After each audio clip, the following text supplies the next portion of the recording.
Hello guys, এই যে আমরা বেরিয়ে পড়লাম। আজকে হচ্ছে সরস্বতী পুজো অঞ্জলি দেওয়ার জন্য। যে আমি আর আমার পাপা একদম ম্যাচিং করেছি। পিছনে ওরা দুজন আসছে। তো চলো ভিডিওটা তোমরা দেখতে থাকো। আর আমার পাপাকে আমাকে ওই যে ওদের দুজনকে কেমন লাগছে অবশ্যই কমেন্ট করে জানাবে। তো চলো স্কুলের কাছে গিয়ে আবার দেখা হচ্ছে। তারপরে স্কুলের কাছে গিয়ে এইটাই হচ্ছে আমাদের ওখানকার স্কুল, মিতালি সংঘ।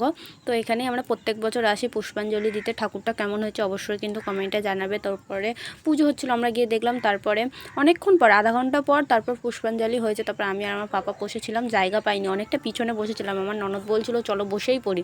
তারপরে তো পুষ্পাঞ্জলি দিয়ে এসে আমার ছেলের আমার ননদের মেয়ের খিদে পেয়ে গেল। তারপরে আমরা পরোটাও খেয়ে নিয়েছিলাম। তারপরে আমরা গিয়েছিলাম একটা অন্য স্কুলে, ওই আমার বড় ননদের মেয়ের স্কুলে গিয়েছিলাম। তো ওখানে ছোট্ট করে একটা ক্লিপ তুলে নিয়েছিলাম।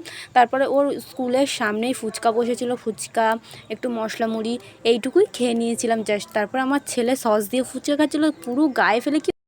আমি আর ভিডিওটা কন্টিনিউ করতে পারিনি, কারণ আমার খুবই টায়ার্ড লাগছে। চোখ মুখের অবস্থা থেকেই বুঝতে পারছো। ভোর 5:30টায় উঠেছি, উঠে সংসারের কাজ করেছি, করে বরের জন্য রান্না করেছি, কাজে গেছে। তো ব্লগটা যদি ভালো লাগে অবশ্যই লাইক কমেন্ট শেয়ার করে দিও। তো চলো আবার মেলায় যাব, মেলার ভিডিও অবশ্যই আসছে। তো চলো ভিডিওগুলো এনজয় করে দেখতে থাকো।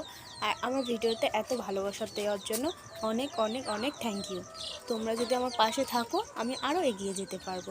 তো চলো ভিডিওটা ভালো লাগলে অবশ্যই লাইক কমেন্ট শেয়ার আর সাবস্ক্রাইব। আর একটা কথা, আমার এই মেহেন্দিটা কেমন হয়েছে অবশ্যই কমেন্টে জানাবে। আমি এবারে মেহেন্দি আমার ননদ করে দেয়, তো আমি মেহেন্দিটা একা একা ট্রাই করেছি। তো যদি ভালো লাগে অবশ্যই বলো, ফার্স্ট টাইম।